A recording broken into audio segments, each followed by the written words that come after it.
ਜੀ ਜਿਸ ਤਰ੍ਹਾਂ ਤੁਸੀਂ ਜਾਣਦੇ ਹੋ ਹਰ ਰੋਜ਼ ਮੈਂ ਤੁਹਾਡੇ ਵਾਸਤੇ ਨਵੇਂ ਤੋਂ ਨਵਾਂ ਜਾਨਵਰ ਲਿਆਉਣ ਦੀ ਕੋਸ਼ਿਸ਼ ਕਰਦਾ।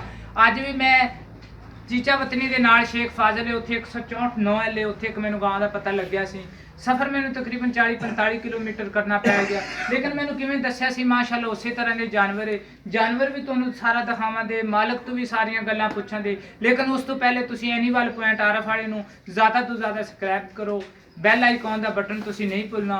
ਪਹਿਲੇ ਤੁਹਾਨੂੰ ਗਾਂ ਦਿਖਾਣੇ ਆ, ਉਸ ਤੋਂ ਬਾਅਦ ਆਪਾਂ ਮਾਲਕ ਤੋਂ ਸਾਰੀਆਂ ਗੱਲਾਂ ਪੁੱਛਾਂਗੇ। ਮਾਸ਼ਾਅੱਲਾ ਫਰੀਜ਼ਨ ਦੀ ਗਾਂ ਹੈ, ਬੜੀ ਅੱਛੀ ਗਾਂ ਹੈ, ਸਿਰ ਤੋਂ ਕੋਨੀ ਹੈਗੀ ਏ, ਡੱਬੇ ਰੰਗ ਦੇ ਵਿੱਚ ਹੈਗੀ ਏ,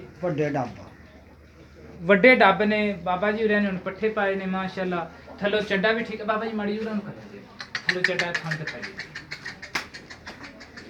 ਦੂਸਰਾ ਸੂਆ ਇਸ ਗਾਂ ਨੇ ਹੁਣ ਸੁਣਿਆ ਹੈਗਾ।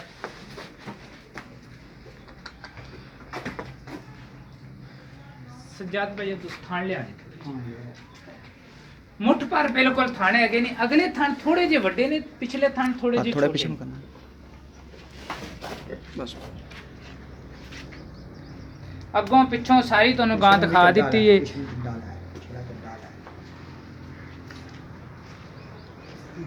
माशाअल्लाह बड़ी अच्छी गां है। अजे तक दिन भी इनदे थोड़े जे पै ने, ਚੱਡਾ ਵੀ ਅਜੇ ਤੱਕ ਤਾਂ ਇਹਨੇ ਬਣਾਉਣਾ ਹੈਗਾ। ਸਿਰ ਦੇ ਵਿੱਚੋਂ ਕੋਨੀ ਹੈਗੀ ਚੱਡਾ ਲੈ ਕੇ ਨਹੀਂ ਖਲੋ ਹੁੰਦਾ ਇਹਦੇ ਕੋਲ, ਜਦੋਂ ਸੁਣਦੀ ਹੈ ਇੰਜ ਹੁੰਦਾ। ਮਾਸ਼ਾਅੱਲਾ ਜੀ ਲੈ ਬਾਬਾ ਜੀ ਜ਼ਰਾ ਉਰਾ ਇੱਥੇ ਮੇਰੇ ਕੋਲ ਆਓ। अस्सलाम वालेकुम। वालेकुम सलाम। किन्ने दिन बाबा जी ਤੁਹਾਡੀ ਜਾਨਵਰ ਸਮਝ ਇਹ 23 ਤਰੀਕ ਨੂੰ ਇਹਦੇ ਦਿਨ ਪੂਰੇ ਹੋਣੇ ਆ। ਅੱਛਾ ਅੱਜ 7 ਤਰੀਕ ਹੈ, 23 ਤਰੀਕ ਨੂੰ ਇਹਦੇ ਦਿਨ ਪੂਰੇ ਹੋਣੇ। ਹਾਂਜੀ। ਮੂੰਹ ਦੇ ਵਿੱਚੋਂ ਇਹ ਕਿਵੇਂ ਛਿੱਗੀ ਆ? ਅੱਛਾ ਮੂੰਹ ਦੇ ਵਿੱਚੋਂ ਛਿੱਗੀ। ਪਿਛਲੇ ਸੂਏ ਕਿੰਨਾ ਦੁੱਧ ਕਰਦੀ ਰਹੀ? ਇਹ ਦੁੱਧ ਦਿੰਦੀ ਰਹੀ 8 litre 8.5 litre 8 litre 8.5 litre 7 litre 8 litre ਇੱਕ ਟਾਈਮ ਦਾ ਦੁੱਧ ਕਰਦੀ ਰਹੀ ਹੈ। ਪਹਿਲੇ ਸੂਏ ਕਰਦੀ ਰਹੀ ਹੈ, ਸਾਫ਼ ਜ਼ਹਿਰੀ ਗੱਲ ਹੈ। ਦੂਸਰੇ ਸੂਏ ਨੇ ਦੁੱਧ ਵਧਾਉਣਾ ਹੀ ਹੈ, 9-10 ਲੀਟਰ ਇਨਸ਼ਾਅੱਲਾ ਇਹ ਕਰੇਗੀ। 22-24 ਲੀਟਰ ਅਜੇ ਤੱਕ ਵੈਸੇ ਵੀ ਇਹਦੇ ਕੋਈ 20 ਦਿਨ 25 ਦਿਨ ਪੈ ਨੇ, ਅਜੇ ਤੱਕ ਤੇ ਨਹੀਂ ਚੱਡਾ ਬਣਾਉਣਾ ਹੈ। ਚੋਂਦਿਆਂ ਤੱਕ ਚੋਂਦੇ ਰਹੇ ਆ 2-3 ਦਿਨ ਹੋਇਆ ਚੋਣੋਂ ਛੱਡੀ। ਅੱਛਾ ਚੋਣੋਂ ਵੀ ਅਜੇ ਤੈਨੂੰ ਚਵਾਈ ਵੀ ਇਹਦੀ ਹੁਣ ਬੰਦ ਕੀਤੀ। ਪਿਛਲੇ ਸੂਏ ਦਿਨ ਦੇ ਪਿੱਛੇ ਬੱਚੀ ਸੀ ਜਾਂ ਬੱਚਾ? ਬੱਚੀ ਸੀ, ਪਿਛਲੇ ਸੂਏ ਦੀ ਬੱਚੀ ਸੀ। ਇਸ ਵਾਰੀ ਇਹਨੂੰ ਸਾਈ ਵੈਂਟਲ ਸਾਈਵਾਲ ਦਾ ਟੀਕਾ ਰਖਵਾਇਆ ਗਿਆ। ਤੇ ਇਹ ਫਾਈਨਲ ਜੀ ਇਹਦੀ ਕੀ ਕੀਮਤ ਹੈ? ਅਸੀਂ 2,40,000 ਮੰਗਦੇ।